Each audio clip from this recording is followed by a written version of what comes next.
Hello everyone, welcome to RW Vlogs and as being a finance student अभी market में एक IPO आया है मामा अर्थ। तो उसके बारे में आज हम बात करेंगे। पहली बात तो as being a finance student it is important for us to stay updated about the stock markets कि होता क्या है, क्या हो रहा है। अभी जब मामा अर्थ का IPO मार्केट में आया है, राइट, तो इसका जो वैल्यूएशन है वो है 24,000 करोड़ का। इशू साइज है 1701 CR का। इसका इशू डेट है वो 31 अक्टूबर से लेकर 2 नवंबर तक है और इसका जो अलॉटमेंट है वो 7 नवंबर को होने वाला है। इसका जो प्राइस बैंड है 308 रुपये से लेकर 324 रुपये तक का है और एक लॉट में इसका 46 शेयर्स का जो इशू है वो एक आने वाला है। एक लॉट में 46 शेयर आने वाले हैं। अगर हम बात करें मामा अर्थ कंपनी करती क्या है, मामा अर्थ कंपनी जो है वो FMCG सेक्टर के अंडर आती है, जो जिसे बोलते हैं फास्ट मूविंग कंज्यूमर गुड्स, जिसमें कि सेंट, साबुन, जो रोज़मर्रा की चीज़ें हम यूज़ करते हैं जैसे कि फेशियल, शैम्पूज, ओके, ये सब जो चीज़ें होती है ये आते हैं FMCG सेक्टर के अंदर। तो ये कंपनी मेजरली डील करती है FMCG सेक्टर के अंदर। ये कंपनी जो है इनकॉर्पोरेट हुई थी 2016 को होसाना कंज्यूमर लिमिटेड के अंडर। अभी let's come to the very interesting part. अभी ये जिस वैल्यूएशन पे जो कंपनी आई है वो मुझे क्यों नहीं लगता कि हमें इन्वेस्ट करना चाहिए इस IPO में, बिकॉज कंपनी के अगर हम फाइनेंशियल्स देखते हैं तो 2020 में अगर हम देखते हैं तो इसका रेवेन्यू था 114 करोड़, एक्सपेंस था 542 करोड़, यानी कि नेट लॉस जो था तो 428 करोड़ का नेट लॉस रजिस्टर किया था 2020 में। अगर 21 की हम बात करें तो 472 करोड़ का इसका रेवेन्यू था और उसके आगे एक्सपेंस जो था वो बढ़ के, जो पहले 2020 में था 542 करोड़, वो अभी बढ़ के हो गया 1797 CR, जो कि बैलेंस शीट में दिखाता है 1332 CR का लॉस।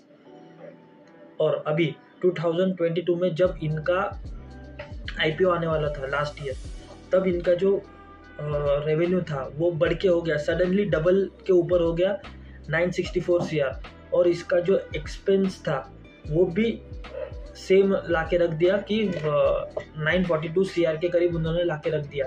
और जो बैलेंस शीट में दिखाता है कि 14.44 CR का प्रॉफिट है। और 2023 के मिड तक, मतलब अभी 6 महीने हो गए और अभी इनका IPO आ रहा है, तब तक ये लोग जो है वो 6 महीने में सेल कर चुके हैं 732 CR का। और इनका जो अभी तक एक्सपेंस हुआ है इनके हिसाब से हुआ है 723 CR का। मतलब इनका अभी नेट प्रॉफिट अगर पिछले साल से कंपेयर करें तो वो होता है कि पहले 2022 में पहले पूरे ईयर का जो उनका था वो था 14.44 करोड़। अभी 6 महीने हुआ है, 6 महीने में इन्होंने एक्सपेंस लास्ट ईयर के जितना ऑलरेडी 200 करोड़ कम है, खाली 723 CR है, और रेवेन्यू इनका है 732 CR, मतलब कि खाली 3 करोड़ का हुआ है 6 महीने में। अगर हम इसको डबल भी कर दे तो इनका रेवेन्यू होता है 1500 करोड़ के आसपास और एक्सपेंस भी होता है 1500 करोड़ के आसपास। और अगर हम लास्ट ईयर के से अभी इनका कंपेयर करें तो ऑलरेडी ये जो 3 CR है और उसको अगर हम डबल भी कर दे, या चलो मैं 3 टाइम्स कर देता हूँ, तो ये होता है 9 करोड़ के आसपास। तो ये कंपनी का जो लॉस है, मतलब अगर हम प्रीवियसली प्रॉफिट से कंपेयर करें तो फिर भी ये कंपनी अगर हम 3 टाइम्स भी प्रॉफिट कर ले कि आने वाले ये जो अगले 6 महीने है, तो जून के बाद में दिसंबर तक ये कंपनी समझ लो 3 टाइम्स भी कर लेती है। मतलब रेवेन्यू इनका 2100 करोड़ मैं एक्सपेक्ट करता हूँ और उनका एक्सपेंस रेशियो भी मैं समझ लो 2000 करोड़ के आसपास में एक्सपेक्ट करके चलता हूँ अभी के लिए, ओके। तो फिर भी अगर हम इनका नेट रेवेन्यू देखते हैं तो 3 CR से 9 CR के बीच में आता है, जो कि प्रीवियस प्रॉफिट से कम है। तो ये सब देखने के बाद में पहले भी 2021 में कंपनी लॉस में थी।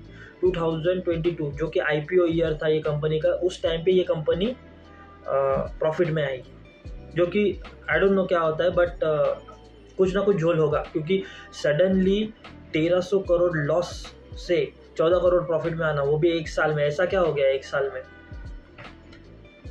इनका सडनली जो एक्सपेंस था वो भी 1700 करोड़ से 900 करोड़ हो गया, जबकि इनका कस्टमर एक्विजिशन प्राइस जो है, अगर मैं गूगल के हिसाब से जाऊँ तो इनका कस्टमर एक्विजिशन प्राइस जो होता है वो आता है 384 पर ईयर पर। या एंड वन मोर थिंग, ये कंपनी का जो इशू प्रोमोटर होल्डिंग है वो है 30 इशू शेयर होल्डिंग है 37.41 करोड़ %, और post issue share holding will be 35 मतलब 2% जो प्रोमोटर होल्डिंग है ये लोग लिक्विडेशन में कर रहे हैं। और इसका ग्रे मार्केट प्रीमियम जो है अभी 10 रुपीज़ दे रहा है हमें, यानी कि अगर हम इसको कंपेयर करें प्राइस बैंड से तो 308 से लेके 324 का ही इसने रखा हुआ है, और पर एप्लीकेंट 14,900 रुपीज़ हमें भरना पड़ेगा इस IPO के लिए, तो कि I don't think worth it है।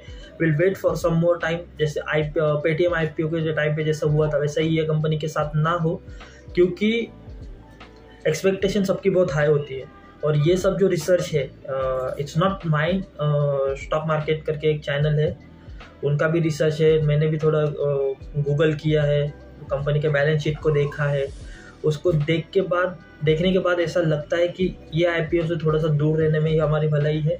और will wait for some time कि LIC IPO के साथ जैसा हुआ, पेटीएम के साथ जैसा हुआ वैसा हमारे साथ ना हो, क्योंकि अगर हमने इसमें अभी पैसा इन्वेस्ट कर दिया, सडनली अगर जो इसके प्रमोटर होल्डिंग है वो अगर कम हो गई तो ये हमारे लिए लॉस हो सकता है। सो अकॉर्डिंग टू मी हमें थोड़ा सा वेट करना चाहिए, थोड़ा सा मार्केट में स्टॉक को स्टेबलाइज होने देते। इसमें हम और टेक्निकल एनालिसिस की भी पार्ट देखेंगे। अगर इसमें टेक्निकल एनालिसिस हमें कुछ बोलेगा आफ्टर 1 और 2 मंथ्स, क्योंकि टेक्निकल एनालिसिस छोटे से छोटे 5 मिनट्स या 15 मिनट्स टाइम फ्रेम पे भी हम करने के लिए जाएंगे तो एटलीस्ट हमें 2 से 3 महीने का कैंडल्स लगेगा 15 मिनट टाइम फ्रेम के हिसाब से भी। So will wait for at least 3 months to invest in Mamaearth. Okay, चलो, thank you guys, thanks for watching this video, bye bye.